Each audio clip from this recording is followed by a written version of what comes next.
गुरु वशिष्ठ जी ने भरत जी से कहा कि भरत, मैं तो एक बात कहता हूं, यदि तुम वन में रहने को तैयार हो जाओ, तुम और लक्ष्मण वन में रह जाओ और मैं राम को लेकर अयोध्या चला जाऊंगा, ये मैं तुम्हें वचन देता हूं। लेकिन भरत जी ने कहा, प्रभु गुरुवर, मैं अयोध्या तो जाऊंगा, लेकिन मैं वन में तो रहूंगा, लेकिन 14 वर्षों के लिए नहीं रहूंगा। तो बोले, कब तक रहोगे? तभी भरत जी ने कहा, कानन करहूं जन्म भरि वासु, एहित अधिक ना मोर सुपासु। कानन करहूं जन्म भरि वासु, मैं पूरे जन्म जन्म के लिए, जब तक मेरे शरीर में प्राण है, मैं जब तक वन में रहूंगा। क्यों? क्योंकि यदि मेरे यहां पर रहने के बाद मैं 14 वर्षों के बाद अयोध्या चला गया और फिर मेरी मां कैकेयी के मन में कुछ पाप आ गया, तो इस बार मेरे पिता जीवित नहीं रहे, अब की बार इस संसार से कौन चला जाएगा, कुछ कहने में नहीं है। इसीलिए जन्म भरि वासु, पूरे के पूरे जन्म के लिए तैयार हूं मैं। ये गुरु वशिष्ठ जी ने सोचा कि जो मैंने नीति अपनाई थी वो फेल हो गई। क्यों? मैं सोचता था कि भरत को आजमा कर देखूंगा, लेकिन अरे भरत तो साधु है, ये तो पूरे जीवन के लिए तैयार हो गया हो। अब इसके बाद में वही गुरु वशिष्ठ जी भरत को लेकर राम जी के पास आए। राम जी से कहा, राम, मैं तो कहता हूं जो तुम आज्ञा दोगे वही होगा, बताओ क्या करना चाहिए। राम जी ने कहा, नहीं, मैं भी कसम देता हूं गुरुवर, जो भरत कहेगा ये राम वही करेगा। अपने भैया के प्रेम के सामने अपने पिता के वचन को भी त्याग देगा, अपने पिता के वचन को छोड़ दूंगा मैं। बताओ भरत मुझे क्या करना है। तभी भरत जी बोले, गुरुवर तुम नहीं जानते, तुम नहीं जानते गुरुवर। बोले, क्या? कि मेरे भैया मुझसे कितना प्रेम करते हैं। जब हम छोटे छोटे से थे गुरुवर, तो हम एक साथ खेलने जाया करते थे और मेरे भैया मुझे अपने साथ रखकर नहीं खिलाते थे, मुझे शत्रु के दल में भेजते थे और मैं हाथ जोड़कर कहता था, भैया मैं तो सपने में भी तुम्हें शत्रु नहीं मान सकता, तुम मुझे शत्रु के पाले में क्यों भेजते हो। तभी भैया कहते थे, भरत यदि तू मेरे साथ पाले में रहकर खेलेगा तो मैं तुझे कैसे निखारूंगा भाई, निहारूंगा। यदि तू सामने शत्रु के दल में जाकर खड़ा हो जाएगा तो ये आंखें तुझे देखती रहेगी और तू मुझे देखता रहेगा, हम दोनों एक दूसरे को देखते रहेंगे भरत। और गुरुजी, जब मैं हारता रहता था, मैं भैया को देखकर हार जाया करता था। क्यों? मैं भैया को देखता रहता था और मैं अपनी टीम में हार जाया करता था, तो तभी भैया जानबूझकर हार कर मुझे जिता दिया करते थे। कैसे? हारूं खेल जितावे हूं मोही। मेरे भैया जानबूझकर खेल हार जाया करते थे और पूरी अयोध्या में दौड़ दौड़ कर कहते थे, आज भरत भी बड़ा हो गया है, भरत पर भी खेलना आ गया है। क्यों? अरे आज भरत ने अपने बड़े भाई को हरा दिया। इतना प्रेम करते हैं मेरे भैया मुझसे। मैं तो कहता हूं भैया, जो आप निर्णय लेंगे भरत जी उसी को मानेगा। जेहि विधि प्रभु प्रसन्न मन होई, करुणा सागर कीजिए सोई। जो भी आपका मन कहता हो भैया, ये भरत स्वीकार करने को तैयार है। उसी बीच में कौन आ गया? सुनैना मैया और जनक जी आ गए। जिन आंखों ने अपनी बेटी को दुल्हन के रूप में विदा किया हो, आज वही माता पिता अपनी बेटी को तपस्विनी के रूप में देखकर कैसा लगेगा हो। कौशल्या माता ने सुनैना मैया को बुलाया और गले से लगाकर बोली, बहन आज ये कौशल्या तुझसे भीख मांगती है। बोले क्या? कि रोशनी के प्रकाश के 3 साधन होते हैं। बोले कौन से? पहला सूर्य, दूसरा मणि और तीसरा दीपक चिराग। चौथा साधन नहीं है। सूर्य मेरे वंश का पहले ही अस्त हो गया। कौन? राम के पिता दशरथ जी इस संसार को छोड़कर चले गए। मेरे घर का एक सूर्य जो प्रकाश था वो लुप्त हो गया। दूसरा प्रकाश था कौन? राम, जो मणि है, जो मणि है वो वन में आ गया, अयोध्या में अंधेरा हो गया, मेरे प्रकाश के 2 साधन चले गए। अब तीसरा साधन बचा है कौन? दीपक। दशरथ जी जब भी भरत को आवाज लगाते थे तो भरत कहकर नहीं लगाते थे, वो मुझसे कहते थे, कौशल्या ये भरत हमारे कुल का चिराग है, अब ये केवल एक दीपक भरत बचा है, और यदि ये दीपक भरत ही दुनिया से चला गया तो अयोध्या को अंधेरे में डूबने से कोई नहीं बचा सकता, केवल तुम बचा सकती हो। जाकर जनक जी से कहो, वो आकर राम को समझाएंगे। मैं तो कहती हूं उनसे कहना कि लक्ष्मण और भरत यहीं पर रह जाएंगे, या लक्ष्मण को अयोध्या भेज दीजिएगा और भरत को राम जी के साथ रख लीजिएगा, नहीं तो मेरे घर में अनर्थ हो जाएगा।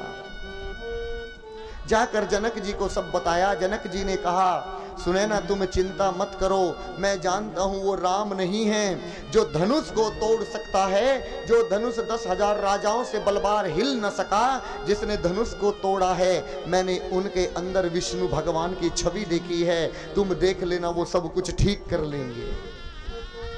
इसी बीच में सीता मैया से मिलने आ गए कौन? जनक जी। जनक जी यहां पर देखकर, मां को देखकर रोए नहीं,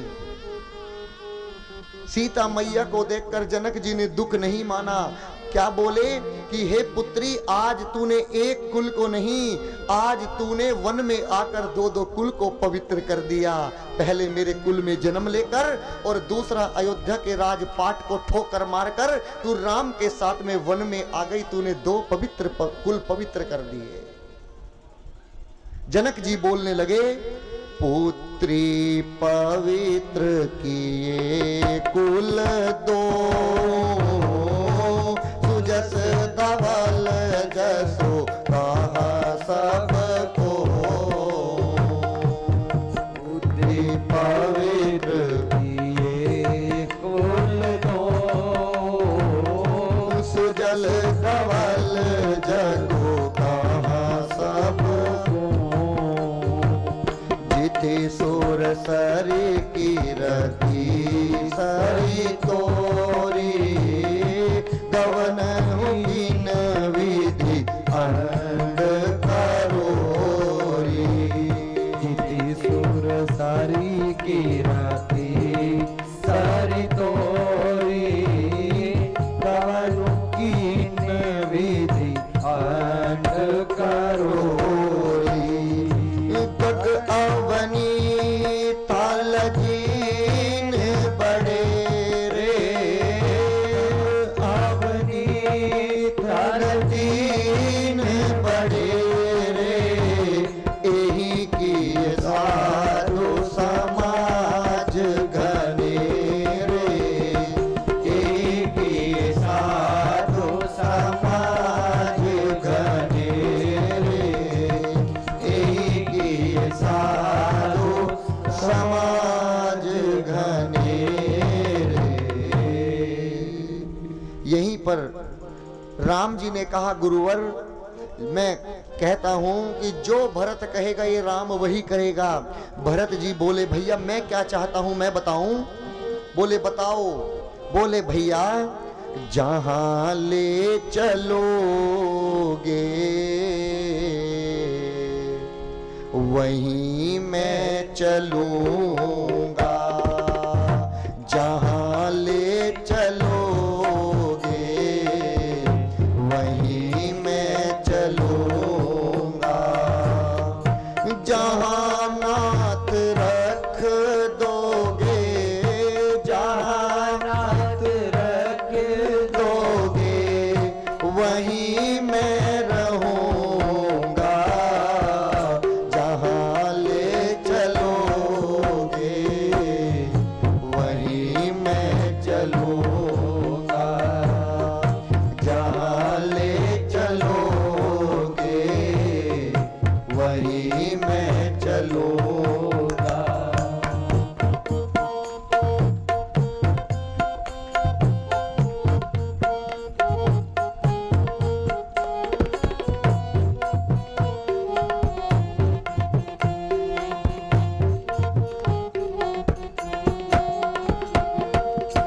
ये जीवन समर्पित शरण में तुम्हारे, तुम ही मेरे सर्वस्व, तुम ही प्राण प्यारे।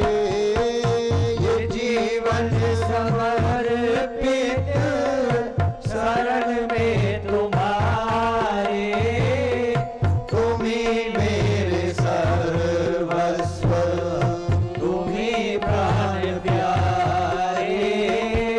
तुम्हें छोड़ कर नाथ, तुम्हें छोड़ कर ना मैं किससे कहूँगा, जहाँ ले चलोगे वहीं मैं चलूँगा। जहाँ ले चलोगे वहीं मैं चलूँगा।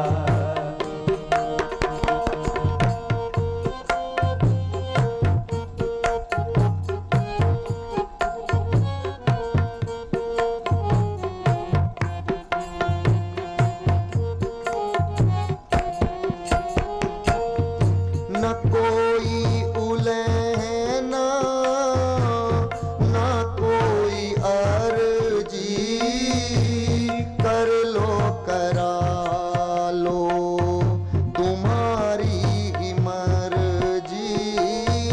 न कोई उलहना, न कोई अर्जी, कर लो करा लो तुम्हारी मर्जी।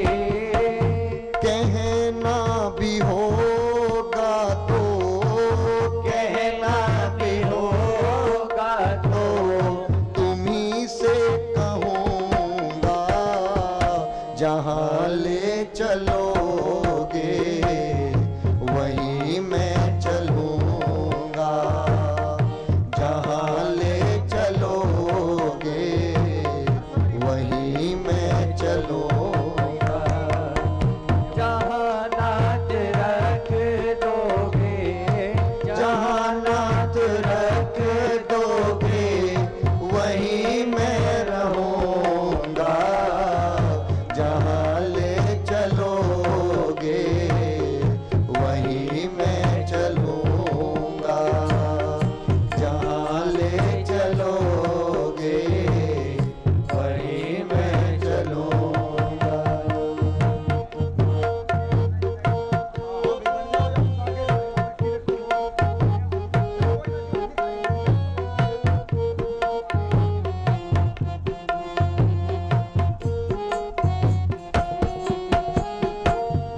दयानाथ दयानीय मेरी अवस्था, तुम्हारे ही हाथ मेरी सारी व्यवस्था।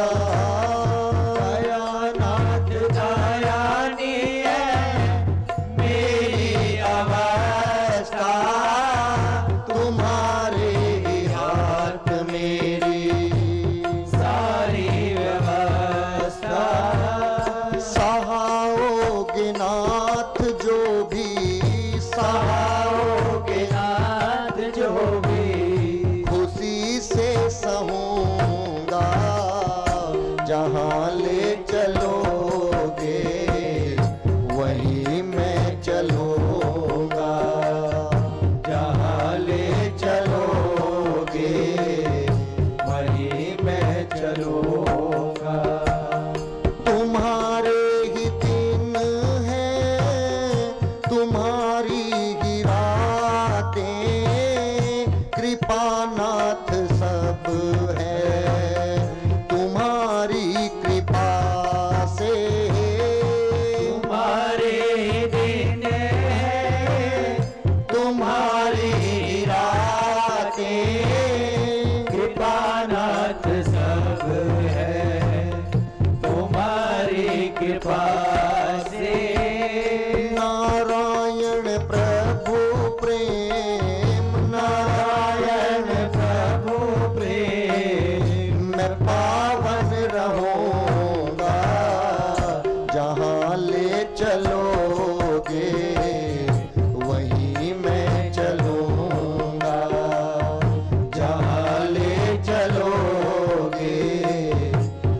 वहीं मैं चलूंगा। जहां नाथ रख दोगे, जहां नाथ रख दोगे, वहीं मैं रहूंगा। जहां ले चलोगे वहीं मैं चलूंगा। अब राम जी ने कहा, भरत आज हम दोनों भाई बंटवारा करेंगे। बंटवारे का नाम सुनकर ही कैसा लगता है आपको पता होगा। भरत जी ने कहा, भैया धन को मैं भी ठोकर मार कर आ गया और राजगद्दी को आपने भी ठोकर मार दी और आप कहते हैं बंटवारा करेंगे। बोले हाँ, आज हम दोनों भाई बंटवारा करेंगे, लेकिन भरत संपत्ति का नहीं, आज दोनों भाई अपनी विपत्ति का बंटवारा करेंगे।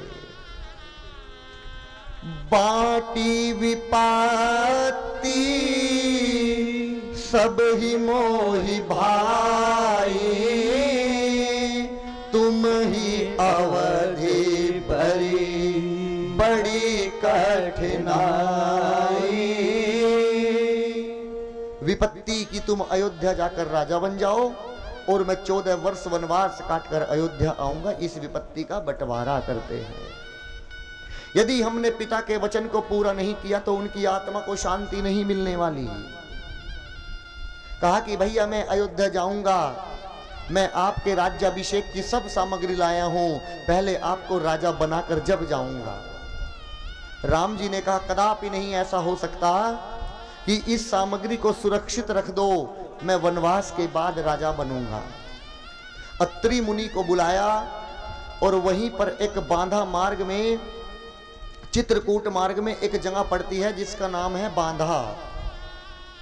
वहीं पर एक कुआं है, कूप, और उस पूरी सामग्री को पोटली में बांधा और अत्रि मुनि के हाथों से उसी में उसको रखवाया और बोले, जब मैं 14 वर्ष बाद अयोध्या जाऊंगा, इसी सामग्री को लेके जाऊंगा और इसी से मैं अपना राज्य अभिषेक कराऊंगा। उसी दिन से उस कूप का नाम पड़ गया भरतकूप। वही है भरतकूप। आज भी जैसे लोग गंगा जी जाते हैं स्नान करने, उसकी इतनी ही मान्यता है। आज भी उसमें जल भरा है। जो भी स्नान करता है उसमें चरणामृत यानी जल पीता है। आचमन करने लोग जाते हैं, दर्शन करने जाते हैं, स्नान करने जाते हैं। एक बार अवश्य जाइएगा। इसके बाद में अब भरत जी ने कहा कि अब आप मुझे रजाई दीजिएगा, यानी जाने की आज्ञा दीजिएगा। अब गोसाई मोही देऊ रजाई, सेवो अवध अवधि भर जाई। यहां पर भगवान का एक नया अवतार हुआ। कोई बता सकता है किस रूप में हुआ? बताइए, सुनिए। जिस प्रकार जब श्री कृष्ण भगवान ने जन्म लिया था तो शंकर भगवान बोले थे, प्रभु पहले जन्म में मैं हनुमान बनकर तुम्हारी बहुत रक्षा किया हूं, बहुत सहायता किया हूं प्रभु तुम्हारी। मैं इस बार मैं तुम्हारी कोई सहायता नहीं कर सकता, क्योंकि आप तो लीला बिहारी हैं, आप खुद अपना करेंगे, लेकिन मैं अपने आप को बांसुरी बनाकर आपको दे देता हूं। जो मुरलीधर, जो कन्हैया है, जो मुरली बजाते हैं, वो कोई और मुरली नहीं है, वो साक्षात शंकर भगवान है। उनका एक अवतार हुआ था। उसी प्रकार आज राम जी का एक नया अवतार हुआ। राम जी तो नंगे पांव गए थे, वहां पर कोई कारीगर भी नहीं था। भगवान के चरणों में चरण पादुका का अवतार हुआ और वही चरण पादुका भरत जी ने अपने सिर पर रखकर अयोध्या में वापस की। प्रभु करि कृपा पावर दीनी, सादर भरत शीस धर लेने। शीस पर रखकर रोते रोते भरत जी आज्ञा मांगने लगे। चरण पीठ करो ना निधान के, जगु जनु जगु जामिक प्रजा प्राण के। लेकर चल पड़े। अब रास्ते में एक नंदी ग्राम आया, 4 फीट का गहरा गड्ढा खोदा। सोचा कि राम मेरे भैया जमीन पर रहेंगे, मैं बराबर में नहीं रह सकता, इसीलिए जब मैं जमीन पर नहीं रह सकता तो इसका मतलब है कि अब मुझे गड्ढे में रहना पड़ेगा। 4 फीट गहरा गड्ढा खोदा, कहा नंदी गांव में, और भरत जी 14 वर्षों तक उसी में रहे।